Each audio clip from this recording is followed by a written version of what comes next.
हजुर एकछिन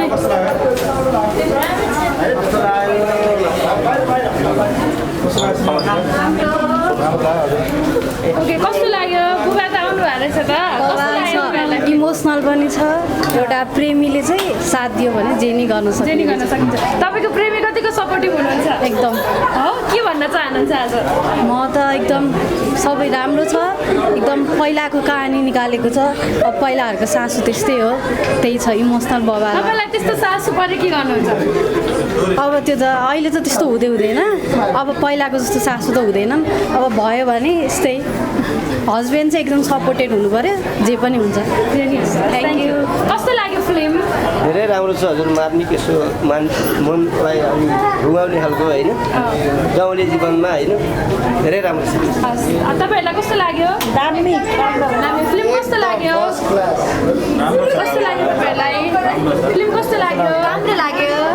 के मन पर्यो धेरै राम्रो मन लाग्यो अच्छा फिल्म कस्तो लाग्यो राम्रो लाग्यो के दामी छ कस्तो लाग्यो तपाईँहरूलाई सासुको एक्टिङ अलिक ओभर स्मार्ट छ कि के भन्न चाहनुहुन्छ अलिक त्यहाँ मिलेको छैन चित्त बुझेर कस्तो लाग्यो ओके फिल्म कस्तो लाग्यो धेरै राम्रो ओके गौथलीले कति रुवायो तपाईँ त टिसुले आँसुले आउनु भएको छ तपाईँहरूलाई मेरो सक्सेस पछिको चाहिँ जुन स्ट्रगल थियो नि सक्सेसमा त्यो चाहिँ मेरो लाइफसँग म्याच गर्यो कि अच्छा कस्तो लाग्यो आमा राम्रै लाग्यो ओके के मन पर्यो हजुरलाई फिल्ममा कस्तो लाग्यो मलाई चाहिँ एउटा नारी भएर कति सङ्घर्ष गर्नुपर्छ अनि कसरी जित्नुपर्छ भन्ने राम्रो लाग्यो अझै रुइराख्नु भएको छ के कुराले टच गरिरहेको छ अहिलेसम्म तपाईँलाई त्यही हो लेडिजलाई गाह्रो छ तपाईँले त्यस्तो केही भोग्नु परिरहेको छ छोरी भएकै कारण धेरै छ सुनौँ न त्यो सरी सुनौँ कस्तो लागेको फिल्म एकदमै राम्रो छ होइन चेतनामूलक छ शिक्षा प्रेमी छ शिक्षामूलक छ यो वास्तवमा यो विद्यार्थीदेखि लिएर सबै चेतना यो शिक्षा प्रेमीहरू लगायत सबैको लागि चाहिँ यो एकदम राम्रो फिल्म छ किनभने म पनि त्यति फिल्म हेर्ने मान्छे त होइन तर वास्तवमा यो फिल्म हेरिसके पश्चात आगामी दिनहरूमा पनि यस्तै गरी यो फिल्म चाहिँ जुन शिक्षामूलक छ चेतनामूलक छ मान्छेको वास्तविक जीवनसँग जोडिएको छ होइन जीवनलाई कसरी चाहिँ हाम्रो सहज बनाउने राम्रो बनाउने एकफेरि जीवन बिग्रिसकेपछि त फेरि फर्केर आउँदैन त्यसै कारणले यसले चाहिँ हामीले जीवनमा केही कुराहरूमा ध्यान दिनु पर्दो रहेछ कुन बेरमा विवाह गर्नुपर्दो रहेछ जीवनलाई कसरी राम्रो बनाउनु पर्दो रहेछ भन्ने जुन चेतनामूलक छ जसले गर्दा चाहिँ यो फिल्म एकदमै राम्रो छ र मलाई पनि धेरै राम्रो नै लाग्यो त्यसको लागि हजुरलाई पनि धेरै धेरै धन्यवाद छ थ्याङ्क यू ओके फिल्म कस्तो लाग्यो तपाईँहरूलाई फिल्म कस्तो लाग्यो राम्रो लाग्यो गौथली कस्तो लाग्यो राम्रो लाग्यो के मन पर्यो धेरै नाइस मुभी है कस्तो लाग्यो हजुरलाई तपाईँलाई कस्तो लाग्यो ओके कस्तो लाग्यो फिल्म ओके कति दिनुहुन्छ 10मा 10 आउट अफ 10 ओके तपाईँहरूलाई was a Nepali masterpiece. Honestly, it was really good. Okay तपाईँहरूलाई एकदमै राम्रो लाग्यो आँसु झर्न आँटेको थियो हो किन आँसु झर्न लागेको थियो त रुन लाग्थ्यो फिल्मै सक्यो धेरै राम्रो लाग्यो रुम मन लाग्यो धेरै मन लाग्यो हजुरहरूलाई कस्तो लाग्यो एकदम राम्रो लाग्यो मुभी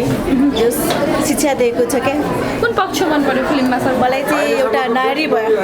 नारीको गौथलीको पार्ट चाहिँ एकदम राम्रो लाग्यो कि हामी जो जुन नारीको शत्रु चाहिँ नारी नै हुँदो रहेछ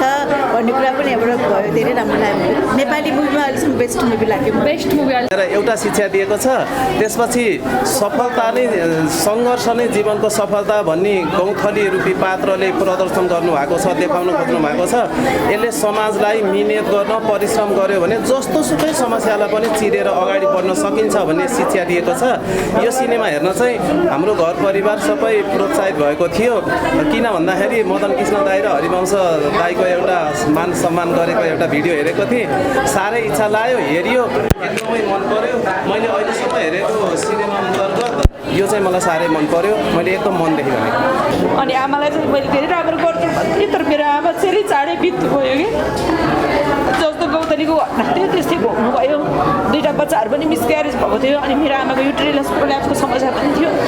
र आमा चाहिँ अलिक सर्कलमै बित्नु भयो आमालाई कमाएर पालो चाहिँ पाइनँ होइन तर गौतलीको जस्तै घटना हुँदै मैले चाहिँ धेरै दुःख गरेर पढेँ मेरो आमालाई धेरै सम्झेँ आमालाई धेरै धेरै धन्यवाद पनि भन्न चाहन्छु सबै आमा आमाहरूले सङ्घर्ष गरेर आमाले भोगेको घटनाहरू चाहिँ छोरीलाई भन्ने हो भने छोरीहरू सानो उमेरमा बिहा गरेर चाहिँ जाँदैनन् होइन जस्तै यो गौँथली भन्ने फिल्ममा पनि अर्काको घर के हो होइन आफू कति सक्षम हुनुपर्छ भने चाहिँ एउटा महत्त्वपूर्ण ज्ञान दिएको छ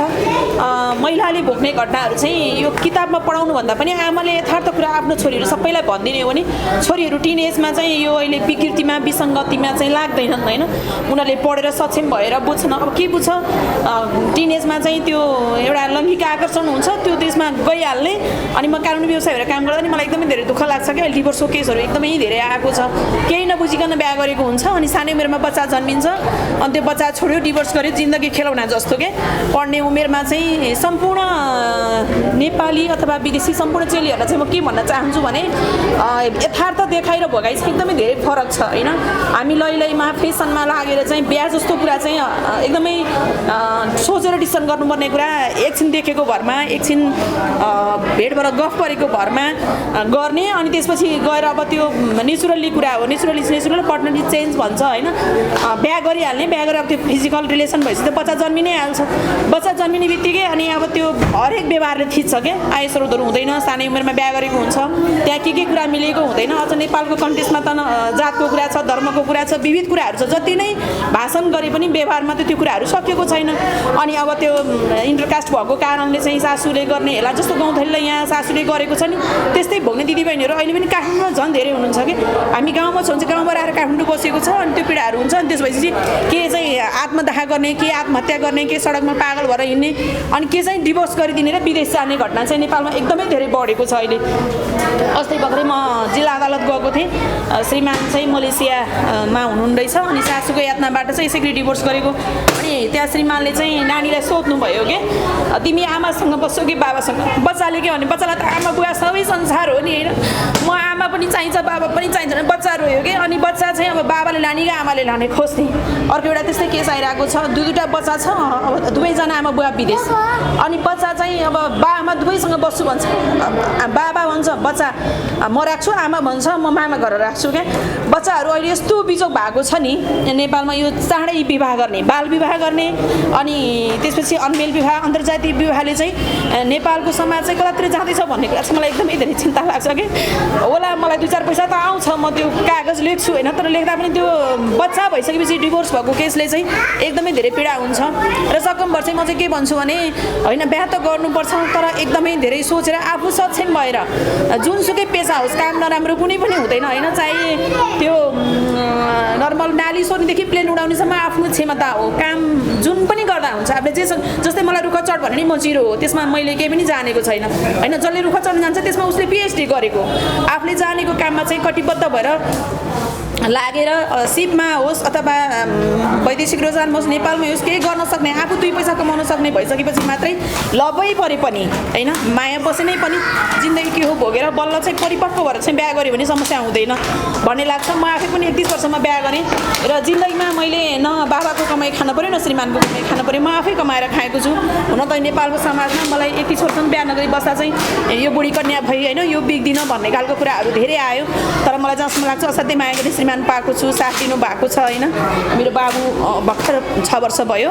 अनि नानी चाहिँ अब अहिले 10 वर्ष भयो हुन्छ किन रोको मम्मी यस्तो हँसाउने मुभी छ भन्छ क्या उसले जीवन बुझेको छैन नि त अनि हजुर धेरै रुनु चाहिँ बेकार हो भनेर हँसाउँछन् अनि मैले भने तिमीले व्यवहारहरू भोग्नै बाँकी छ बिस्तारै जान्नुहुन्छ भने होइन अन्तिममा चाहिँ म के भन्छु भने आफू कमाउने र आफू सक्षम नभइकन लभ परोस् देखासेखीमा फेसबुकमा परोस् टिकटकमा परोस् जहाँसुकै परोस् तर उमेर परिपक्व भइसकेपछि दुवै घरको सन्तान परिवारसँग कुरा गरेर मात्रै र सबै कुरा अझ आध्यात्मिक हिसाबले के जोड्ने कुराहरू पनि छ त्यो हेरेर मात्रै गर्नु होला अहिले यो डिभोर्सको घटना चाहिँ एकदमै विकृति भयो क्या फेसन जस्तो भयो बिहा गरिहाल्ने छोडिहाल्ने बिहा गरिहाल्ने छोडिहाल्ने त्यसले गर्दाखेरि बच्चा नहुँदा त होला अब संसारमा केटाले केटी केटीले केटा पाउनु त स्वाभाविक कुरा हो तर बच्चाले बाउआमा चाहिँ पाउँदैन क्या त्यो घटनाले चाहिँ मलाई एकदमै धेरै छोयो क्या बच्चा भन्ने कुरो चाहिँ एकदमै महत्त्वपूर्ण कुरा हो आजको काँचो माटो भोलिको संसार हो ऊ भोलि राम्रो वैज्ञानिक बन्न सक्छ होइन डक्टर बन्न सक्छ नेपालमा